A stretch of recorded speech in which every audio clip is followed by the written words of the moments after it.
Hi అండి, నమస్తే. Title వచ్చేసి శబరి. నిజంగా ప్రొడ్యూసర్ అన్న నమస్తే, thank you very much, I love you అని చెప్పట్లే. అన్న నన్ను మోసం చేసిండు, అన్న మోసం చేసిండు. ఎందుకంటే ఇది మంచి సాఫ్ట్ సినిమా, మంచి కామెడీ సినిమా అనుకున్నా. మా బేబీ సునైనా అంటారు, ఇప్పుడు పెద్ద ఆర్టిస్ట్ సునైనా గారు, నేను మంచి కామెడీ సీన్స్ చేసాం. అప్పుడు నాన్ స్టాప్ పంచులతోటి ఫనీ మన కామెడీ సీన్ అదిరిపోద్ది, ట్రైలర్లో ఎదిరిపోద్ది. కట్ చేస్తే మొత్తం ఇక్కడేమో దేక్తాడి పోచమ్మ గడి ఉచ్చబడతాన్ని. ఆ ట్రైలర్ నిజంగా అమ్మ తోడు లైట్లు పని చేసిండ్రు, చూడమని చెప్పి నేను ముందు కూర్చోబెట్టాను. సూపర్ మీదకి వస్తాను, సూపర్ ముందుకు పోతాను. లైట్ వేసిందో మంచిగా అనిపించింది. తర్వాత నిజంగా I love you so much అన్న, కెమెరామెన్ అన్న, బా సూపర్ తీసినావు. నిజంగా ఇవాళ రేపు మస్తు ఎంత ఒకళ్ళొకళ్ళు పోటీ చేస్తున్నారు. సునైనా గారి గురించి చెప్పాలి. ఆవిడ కామెడీ పంచులు, ఆవిడ టైమింగ్, నేను టైమింగ్ ఆ సీన్లు 2-3 సీన్లు చేసాము. ఒక్కటి నాన్ స్టాప్గా నేను పంచులు వేస్తుంటే ఆవిడేస్తున్నారు, ఆవిడేస్తున్నా నేను వేస్తున్నాను. చివరికి కట్ చెప్పినా కూడా అట్లే పంచులు వేసుకుంటూ పోయినాం. నిజంగా థ్యాంక్ యూ వెరీ మచ్. మీలాంటి పెద్ద ఆర్టిస్టులతోటి చేయటం థ్యాంక్ యూ వెరీ మచ్ అండి.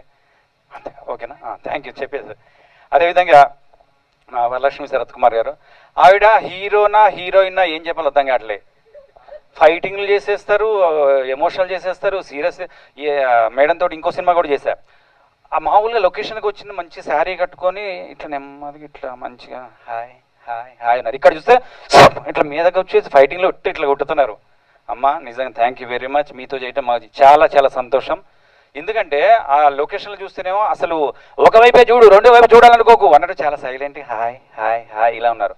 స్క్రీన్ మీద చూస్తేనేమో మొత్తం వైలెంట్ వైలెంట్ వైలెంట్. ఇట్లనే అవుతున్నారు, కానీ ఇప్పుడు ఆ స్క్రీన్ మీద మాత్రం నిజంగా థ్యాంక్ యూ వెరీ మచ్. ఈ సినిమా చూడండి, ఫ్యామిలీ అందరూ నుంచొని మీ దండం పెడితే జర 3వ తారీఖు వస్తుంది చూడండి అన్నట్లేరా. ఒక్కొక్కరు చూడండి ఎంత జాలీగా అందరు ఫ్యామిలీ, మా ఫ్యామిలీ మొత్తం చూస్తున్నాం. అందుకని ప్రేక్షక దేవుళ్ళు అందరూ కూడా దయచేసి, ఇది చిన్న సినిమా అనుకుంటున్నారు, కాదు, ఇది మనసున్న మనిషి తీసిన సినిమా, అందరు మనుషున్న మనసులు చేసిన సినిమా. కష్టపడి చేసాం.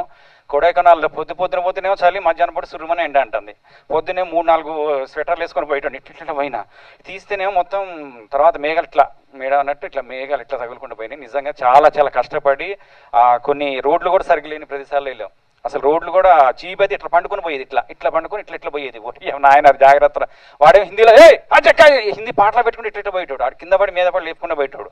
అంత కష్టపడి సినిమా చేసాం. ప్లీజ్ దయచేసి నేను అనే సినిమా ఏంటంటే, సినిమా చాలా చాలా బాగా వచ్చింది అని అందరు చెప్తారు కదా, మేము కూడా చెప్పేది అదే చెప్తాం. నిజంగా చాలా బాగా వచ్చింది. సాంగ్స్ బాగున్నాయి, సినిమా బాగుంది, కామెడీ ఉంది, ఎంటర్టైన్మెంట్ ఉంది. అంతా సకుటుంబ సపరివార సమేతంగా చూడాల్సిన సినిమా. అందుకే ఫ్యామిలీ అందరూ, మా ఫ్యామిలీ అందరూ కూడా చెప్తున్నాం థ్యాంక్ యూ అన్న. నిజంగా ఇవాళ అందరు ఇక్కడికి వచ్చిన అందరికి కూడా థ్యాంక్ యూ వెరీ మచ్. మా సినిమా చూడండి, హిట్ చేయండి. మా అన్నకి చాలా చాలా డబ్బులు వస్తాయి, మీకు ఇట్లాంటి సినిమాలు చాలా చాలా చేస్తాడు. Thank you very much. మీ ఫనీ కౌలర్.